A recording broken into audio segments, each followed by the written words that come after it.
এই সবগুলা পেয়ে তুমি ভালো আমল করবা না খারাপ আমল করবা? ভালো আমল কাকে বলে? যেটা আল্লাহ তাআলা হাসানাহু শরহু, আল্লাহ তাআলা তার পয়গম্বরের মাধ্যমে শরীয়ত দিয়েছেন। এই শরীয়ত যেটাকে ভালো বলবে সেটাই ভালো আমল, শরীয়ত যেটাকে খারাপ বলবে সেটাই খারাপ আমল।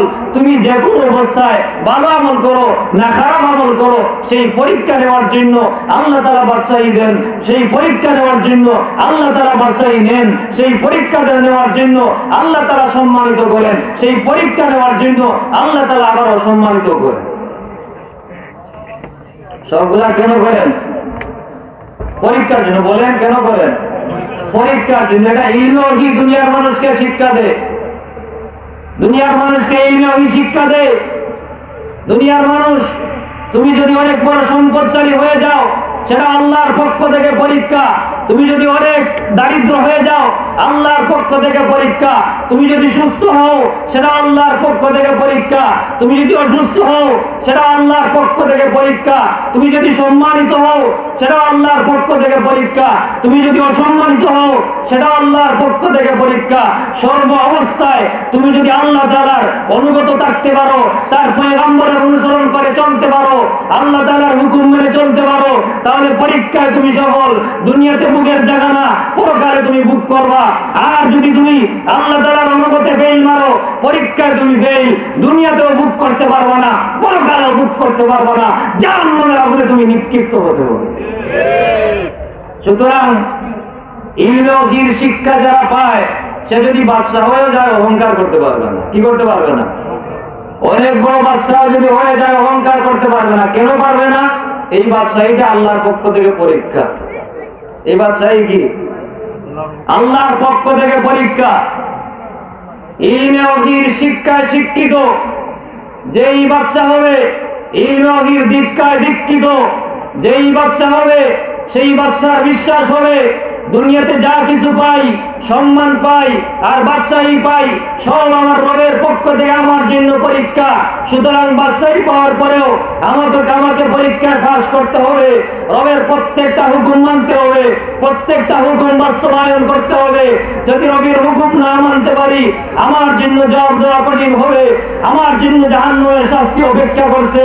সুতরাং সেই বাদশা আরো বেশি বিনয়ী হয়ে যায়। সুবহানাল্লাহ।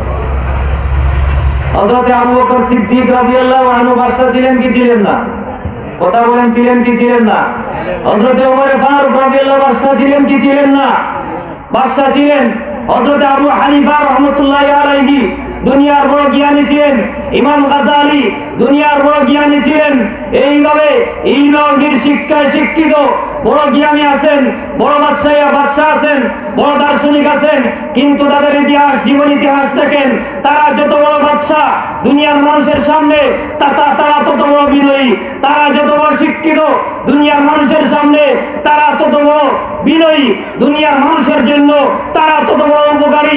ও মুসলমান, এই মাদ্রাসাগুলা ইলমে ওহী শিক্ষা দেয়, অর্থাৎ দুনিয়ার মানুষকে শুধু শিক্ষিত বানিয়ে শেষ নয়, এমন মানুষ বানাতে চায় যে মানুষ দুনিয়ার মানুষের জন্য সবচেয়ে বেশি বিনয়ী হবে, সবচেয়ে বেশি উপকার হবে, সবচেয়ে বেশি কল্যাণকর হবে, সবচেয়ে বেশি কল্যাণকামী হবে।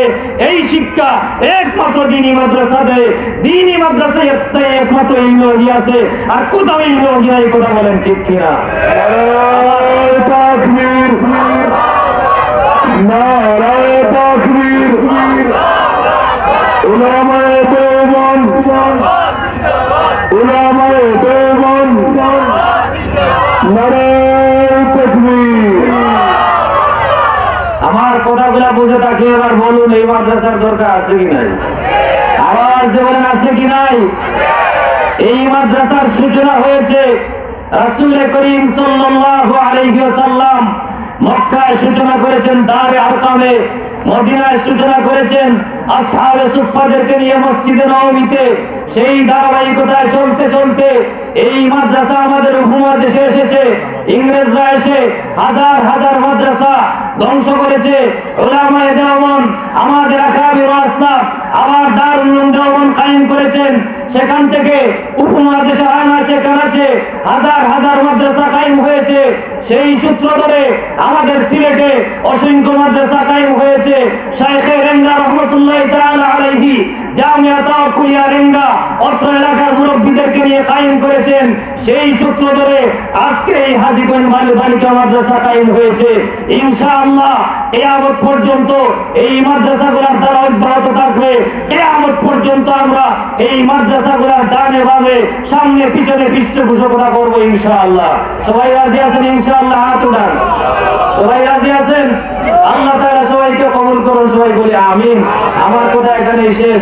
ওয়া আখিরু দাওয়ানা আলহামদুলিল্লাহি রাব্বিল আলামিন। মাশাআল্লাহ।